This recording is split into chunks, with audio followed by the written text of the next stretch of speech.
Important video और उसके अंदर बहुत ही इंपॉर्टेंट मैसेज मैं आप लोगों के लिए लेके आया हूँ। जिन बच्चों के एग्जाम्स कुछ ही दिन में शुरू होने वाले हैं, बहुत सारे बच्चे ये गलती करते हैं कि वो 100% सिलेबस कवर करने के पीछे भागते हैं जस्ट बिफोर एग्जाम। पूरे साल किसी भी रीजन की वजह से उन्होंने पढ़ाई की नहीं या हो नहीं पाई, लेकिन लास्ट के समय पे अगर आप ये गलतियां करेंगे, चाहे आपने पूरे साल पढ़ाई की है या नहीं की है, तो ये बहुत ही ज़्यादा आपके लिए नुकसानदायक साबित हो सकता है एग्जाम्स के दौरान। तो पढ़ाई करते समय क्या माइंडसेट रखना चाहिए आपको just few days before exam, वो चीज़ मैं आपको बताने वाला हूँ। तो वीडियो को पूरा देखना और लाइक भी कर देना, ठीक है, इन्फॉर्मेटिव लगे तो।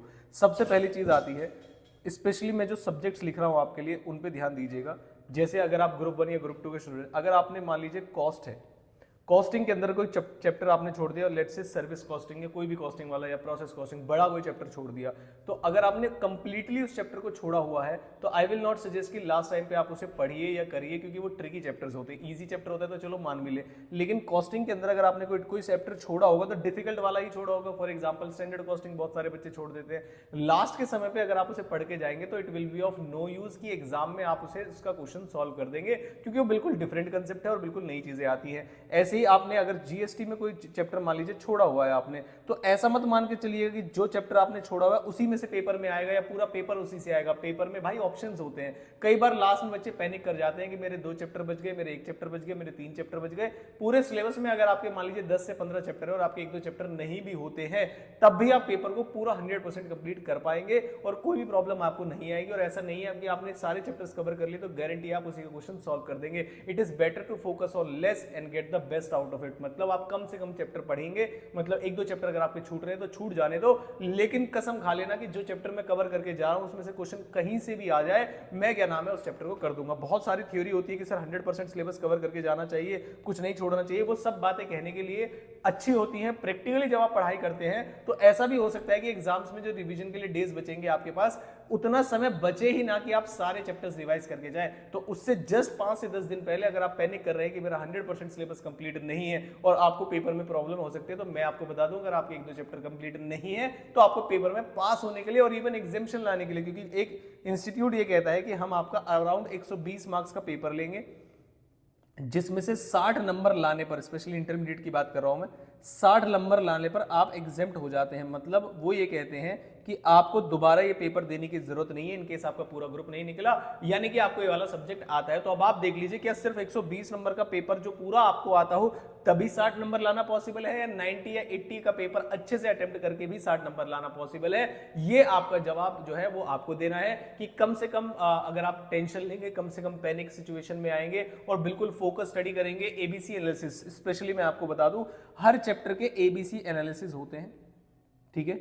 अगर आपने अभी तक एबीसी एनालिसिस, और ऑलमोस्ट सभी जो टीचर्स होते हैं जो आपको पढ़ा रहे हैं वो सब आपके यूट्यूब पर डालते हैं एबीसी एनालिसिस अपने अपने अकॉर्डिंग, ठीक है। और आप भी अपनी एबीसी एनालिसिस बता सकते हैं। पिछले 5 साल के पेपर को उठाइए, अगर कोई चेंजेस नहीं आए आपके सिलेबस में तो, और उन 5 साल के पेपर में देख लीजिए कि कौन से चैप्टर से बार बार इंस्टीट्यूट क्वेश्चंस पूछता है। एबीसी एनालिसिस हमारे चैनल पर भी अवेलेबल है for December 2024 exam and January 2025 exams करके प्लेलिस्ट बनी होगी, आप उसमें जाके देख सकते हैं।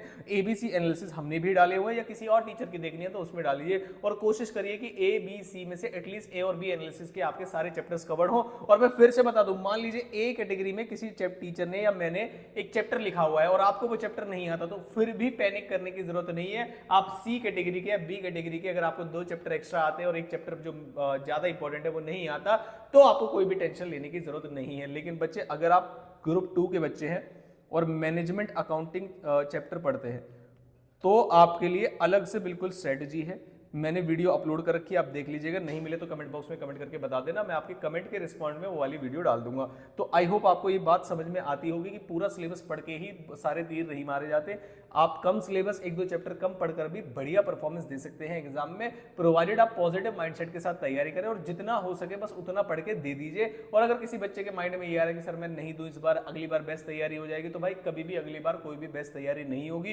इंस्टीट्यूट फिर से कोई अमेंडमेंट या चेंजेस या सिलेबस चेंजेस के साथ आ जाएगा। कौन सा पेपर मुश्किल हो जाए आपको नहीं पता, चेकिंग कैसी हो जाए आपको नहीं पता, तो बिल्कुल श्योर ना होइए कि अगले अटेम्प्ट में आप क्वालिफाई कर ही देंगे अगर आप इस वाले अटेम्प्ट को छोड़ देंगे, तो ऐसा बिल्कुल भी गारंटीड नहीं है। इसलिए मेरी आपसे रिक्वेस्ट है, जो आपकी तैयारी है उस पर भरोसा करिए, उसको अच्छे से रिवाइज करिए और ये सोच लीजिए कि जो चैप्टर मुझे आते हैं मैं उसका क्वेश्चन एग्जाम में गलत नहीं करूंगा या नहीं करूंगी, और टाइम मैनेजमेंट के साथ पेपर करेंगे। वीडियो अच्छी लगी हो तो वीडियो को यहां तक अगर आपने देखना है तो वीडियो को लाइक कर दीजिएगा, और क्या नाम है इंपॉर्टेंट वीडियोस इस चैनल पर अवेलेबल है, प्लेलिस्ट वगैरह बनी हुई है, इंस्टाग्राम हैंडल पे काफी सारी चीजें गिवन है। अगर आपको नहीं पता हो तो कमेंट बॉक्स में पूछ लीजिए, आपको अवेलेबल करा दिया जाएगा। तो मिलता हूं अगली किसी इंपॉर्टेंट वीडियो के साथ। और आज भी क्या लाइव होगा, बहुत सारे बच्चे पूछेंगे, तो आप मुझसे कमेंट बॉक्स में पूछना, मैं आपको बताऊंगा लाइव होगा और कौन सी वाली चीज का होगा, और पोल भी कंडक्ट कराएंगे। तो मिलता हूं आपसे अगली किसी इंपॉर्टेंट वीडियो के साथ। All the very best, paper बढ़िया से आएगा, बढ़िया से करोगे, पूरा पेपर मुश्किल नहीं आता, एक दो क्वेश्चन मुश्किल आते हैं, बिल्कुल भी टेंशन लेने की आपको जरूरत नहीं है, और आप पढ़ाई बढ़िया तरीके से करेंगे और पास भी हो जाएंगे। तो मिलता हूं, ऑल द वेरी बेस्ट।